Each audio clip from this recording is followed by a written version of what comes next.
नहमदुहु नसल्ली अला रसूलिहिल करीम। अस्सलाम वालेकुम मेरे प्यारे भाइयों और बहनों, स्टूडेंट्स, टीचर्स, इंस्टीट्यूट्स के हेड्स और सारे लोग जो लोग एजुकेशन के साथ ताल्लुक़ रखते हैं। कौन नहीं रखता है। बहरहाल आज फिर हमारी नशिस्त आगे बढ़ेगी और हम डिस्कस करेंगे आज पिछला टॉपिक आगे बढ़ाते हुए टीचर्स का इंतखाब, और ख़ास करके मेरी तवज्जो रहेगी प्राइवेट ट्यूशन टीचर्स की। प्राइवेट ट्यूशन्स का एक ट्रेंड चल रहा है। जब मैं स्कूल में था 70s में, तो बच्चा अगर कमज़ोर है तो उसको ट्यूशन टीचर की ज़रूरत पड़ती थी। यानी अगर किसी बच्चे का ट्यूशन है तो हम लोग उसको देखते थे, बच्चा कमज़ोर है इसलिए ट्यूशन रखना पड़ता है, ये कमज़ोर है। तो उस वक्त कमज़ोर बच्चों का ही प्राइवेट ट्यूशन रखा जाता था।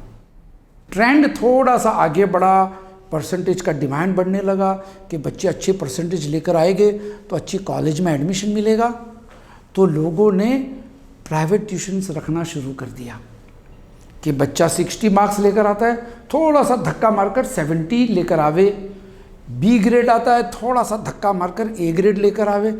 उस एतबार से प्राइवेट ट्यूशन्स रखना शुरू हो गया और साथ ही साथ कोचिंग क्लासेस बनने शुरू हो गए। एकदम बड़े धमाके के साथ एक नई इंडस्ट्री शुरू हो गई कोचिंग क्लासेस की। यानी हर बच्चा कोचिंग क्लासेस का शौकीन हो गया। यानी कोचिंग क्लासेस में अगर आप नहीं जाते हो तो आपके परसेंटेज अच्छे नहीं आ सकते हैं। सवेरे स्कूल में जाओ 5 घंटे 6 घंटे, एक आध घंटा आना जाना, उसके बाद 3-4 घंटे कोचिंग क्लासेस में। यानी तकरीबन जिस तरह से एक मज़दूर 8 घंटा काम करता है या एक एग्जीक्यूटिव या एक एम्प्लॉई 8-9 घंटा काम करता है, बिल्कुल वैसी ही तरतीब हो चुकी बच्चों की कि 8 घंटा पढ़ाई करना है। पढ़ाई करना नहीं करना दूसरी बात है, 8 घंटा किताबों के मौजूदगी में बैठे रहना है। अब पढ़ेगा नहीं पढ़ेगा, 8 घंटा कौन पढ़ सकता है? हम भी नहीं पढ़ सकते आज की तारीख में, तो पढ़ते कि नहीं पढ़ते दूसरी बात है, लेकिन बहरहाल 8 घंटा किताबों के पहाड़ के बीच में उसे बैठे रहना है और टीचरों की बातें सुननी है। कितना याद रहता है पता नहीं, कितना समझ में आता है पता नहीं। तो ये एक ट्रेंड शुरू हो चुका था कोचिंग क्लासेस का, यहाँ तक कि कोचिंग क्लासेस का भी एक स्टेटस होने लगा। अगर फलाने कोचिंग क्लासेस में आप जाते हैं, आपका बच्चा बहुत अच्छा रिजल्ट लेकर आएगा। फलाने कोचिंग क्लासेस की फ़ीस ज़्यादा है लेकिन आपके बच्चे के ऊपर आप इन्वेस्टमेंट कर रहे हैं। एडवर्टीजमेंट्स होने लगी कोचिंग क्लासेस की। यानी कोचिंग क्लासेस भी एक स्टेटस हो चुका था। यहाँ तक कि बहुत सारे लोग कोचिंग क्लासेस को स्कूल के ऊपर तरजीह देने लगे, कोचिंग क्लासेस को ज़्यादा प्रेफर करने लगे। एक सीनियर टीचर के साथ मेरा डिस्कशन हुआ इसी टॉपिक के ऊपर, और ये सीनियर टीचर को 20-25 साल तक स्कूल में मैथ्स पढ़ाने का तजुर्बा था। तो मैंने कहा कि सर आप कोचिंग क्लासेस में क्यों नहीं पढ़ाते? कहने लगे, देखो सर मैं तनख्वाह लेता हूँ बच्चों को पढ़ाने की, मुझे गवर्नमेंट सैलरी देती है और मुझे स्कूल मैनेजमेंट सैलरी देती है इस बात के लिए कि ये सिलेबस मेरे क्लास के सारे बच्चों को मैं सिखाऊं। अब अगर किसी बच्चों को तकलीफ़ है तो शाम को मेरे घर पे आके सीख सकते हैं या रिसेस में बैठ सकते हैं, स्कूल के बाद थोड़ी देर मेरे साथ बैठ सकते हैं। I am committed to my career and my profession.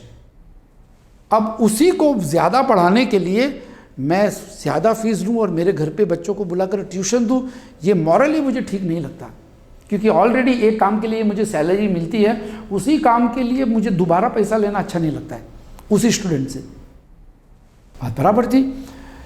एक और प्रोफेसर मुझे कहते हैं कि देखिए सबसे अच्छी टीचर्स होते हैं स्कूल की, इसलिए कि स्कूल की टीचिंग के अंदर एक तरतीब होती है इनके लिए क्वालिफ़िकेशन की। आजकल ख़ास करके ये बीएड और एमएड करते हैं और 15-20 साल स्कूल में पढ़ाते हैं और इनके आसपास में टीचरों का माहौल होता है, डिस्कशन होता है टीचर्स का आपस में, वैसे भी सीखने मिलता है।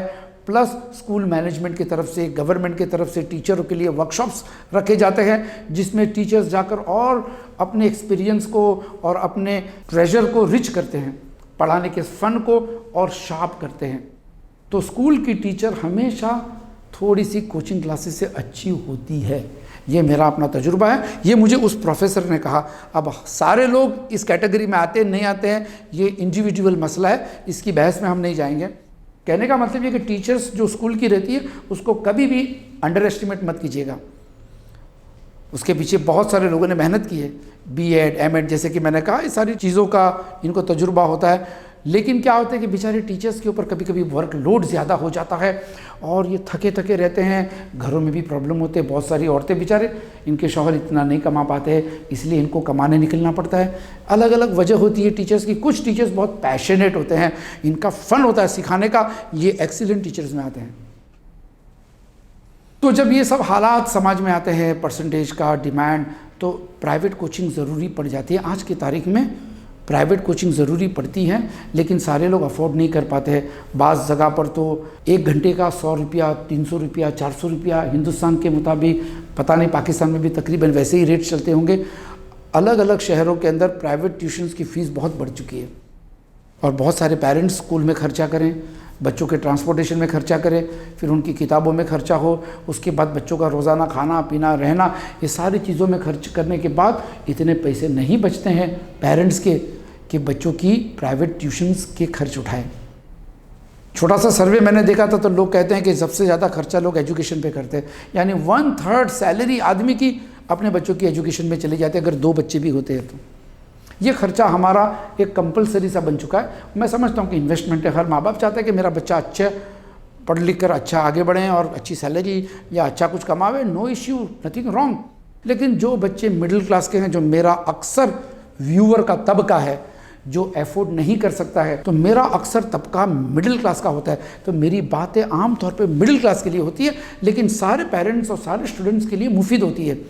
तो मैं उनको देखकर मैं बात करूंगा कि किस तरह से, अगर आपके पास प्राइवेट ट्यूशन नहीं है और आप खुद पढ़े लिखे नहीं हैं, तो कैसे आप अपने बच्चों का प्राइवेट ट्यूशन का इंतज़ाम करोगे, कम बजट में या बगैर बजट में। ये कलाकारी है, या यूँ समझ लीजिए ये एक सोशल इशू है और एजुकेशनल इशू है। मेरे कुछ फ्रेंड्स हैं जो मिडिल क्लास के थे, एक रिक्शा वाला है, एक चाय की दुकान चलाता है। अब ये सब के बच्चे एक ही स्कूल में पढ़ते थे, तो इन सब लोग ने क्या किया कि बच्चों का ग्रुप बनाया और अपने फ्रेंड सर्कल में जो ग्राहक आते हैं ना, बटाटे वाले के वहाँ ग्राहक आता होगा, चाय वाले के वहाँ ग्राहक आता होगा, तो इनमें से इन्होंने पता लगाना शुरू किया कि कोई पढ़ा लिखा आदमी है, कोई टीचर हैं, और ग्रुप ट्यूशन्स रखे, यानी सारे बच्चे मिलकर एक टीचर आता है, तो क्या हो गई, अब फीस बढ़ गई। एक तरीका ये है। एक तरीका मैंने देखा कुछ तबकों के अंदर कि कुछ पेरेंट्स मिलजुल कर ये जिम्मेदारी उठा लेते हैं। मिसाल के तौर पे 3-4 पेरेंट्स हैं, किसी की मैथ्स अच्छी है, किसी की अंग्रेज़ी अच्छी है, किसी की साइंस अच्छी है, तो ये लोग हफ्ते में 3-4 घंटे बैठते हैं बच्चों के साथ टर्न बाय टर्न। आज ये अंकल पढ़ाएंगे, कल वो आंटी पढ़ाएंगी, फिर वो अंकल पढ़ाएंगे। इस एतबार से सारे पेरेंट्स मिलकर अपनी अपनी फ़न के मुताबिक सारे बच्चों को बिठाकर ये प्राइवेट पढ़ाते हैं और इससे भी इनके ट्यूशन के पैसे बच जाते हैं। कभी ऐसा भी होता है, एक फैमिली में एक बड़ा बच्चा है जो खुद पढ़ा लिखा है, क्वालिफाइड है, तो हो सकता है कि उसका रिवीजन हो जाए। जैसे कि मैंने अगले एपिसोड में कहा कि सीनियर बच्चे जो रहते हैं उनके ऊपर जिम्मेदारी, मॉरल जिम्मेदारी होती है कि वो अपने जूनियर्स को थोड़ा बहुत पढ़ाए, अपना रिवीजन हो जाएगा और अपने माँ बाप के पैसे बच जाते हैं। बहुत सारे फ्रेंड सर्कल के अंदर मैंने अपने स्कूल लाइफ में देखा हूँ, वो बच्चे जो बड़े रहते हैं और उनके छोटे भाई बहन रहते हैं उनको पढ़ाते हैं, आगे चलकर मैंने देखा कि ये अपने प्रोफेशन में बहुत कामयाब होते हैं। नंबर 1 इसलिए कि एक सदका है, आप किसी को इल्म सिखाते हैं और साथ ही साथ आप अपने माँ बाप के साथ भलाई का व्यवहार करते हैं, भलाई का सलूक करते हैं कि आपके माँ बाप के पैसे बच गए, क्योंकि आपने अपना आराम को कुर्बान किया और अपने छोटे भाई बहन को पढ़ाया। ये सारी चीज़ों से बच्चों की पढ़ाई लिखाई अच्छी होती है। बच्चे जब बड़े होते हैं, छोटा भाई फिर ज़िंदगी पर बड़े भाई या बहन की इज्जत करता है कि मेरे भाई बहन ने मुझे पढ़ाया, ये समझ आई, और माँ बाप के फीस का पैसा बच गया। तो ट्यूशन्स के ज़माने में आप अगर अफोर्ड नहीं कर सकते हैं तो इस तरह से कर सकते हैं, लेकिन जो अफोर्ड कर सकते हैं या आपको ज़रूरत आ गई कि टीचर तो रखनी ही पड़ेगी, तो किस तरह से आप टीचर को पूछेंगे, कैसे टीचर अच्छी है कि नहीं, ये आप कैसे पता लगाओगे। और इसके बारे में आमतौर पे मैं मैनेजमेंट के लिए कभी कभी वर्कशॉप्स भी करता हूँ स्कूलों में जाकर, मैनेजमेंट के लिए, कि भाई किस तरह से आप टीचर पसंद करते हैं। जब भी मैं किसी मैनेजमेंट का वर्कशॉप लेता हूँ तो सबसे पहला सवाल होता है, how do you choose your teachers. Teachers का इंतखाब बहुत ज़रूरी होता है। टीचर्स की पर्सनैलिटी का असर बच्चों पे पड़ता है, टीचर के ख्याल के असरात बच्चों पे पड़ते हैं। इसीलिए मैंने देखा हूँ कि यूरोप और अमेरिका में बहुत सारे बच्चे जो कैंपस में रहते हैं, कुछ लोग एथीस्ट बन जाते हैं, अपना धर्म छोड़ देते हैं। कुछ बच्चे बहुत ही ज़्यादा लिबरल हो जाते हैं। क्यों? इसलिए कि क्लासरूम में प्रोफेसर मैथ साइंस पढ़ाते पढ़ाते इन चीज़ों का भी डिस्कशंस करते हैं। इसीलिए आपको बहुत ही केयरफुल रहना पड़ेगा कि आपका बच्चा किसके हवाले करते हैं पढ़ाई के लिए। स्कूल के अंदर एक अलग माहौल होता है, प्राइवेट ट्यूशन टीचर्स अगर अच्छी मिल जाती है तो बच्चों की पर्सनालिटी डेवलप अच्छी होती है। किस तरह से प्राइवेट ट्यूशन टीचर को आप चूज़ करोगे, ये बात हम अगले एपिसोड में आगे बढ़ाएंगे। तब तक के लिए मैं आपसे इजाज़त चाहता हूँ। निसार नटियाडवाला आपका खैर ख्वाह, आपका भाई, आपका उस्ताद।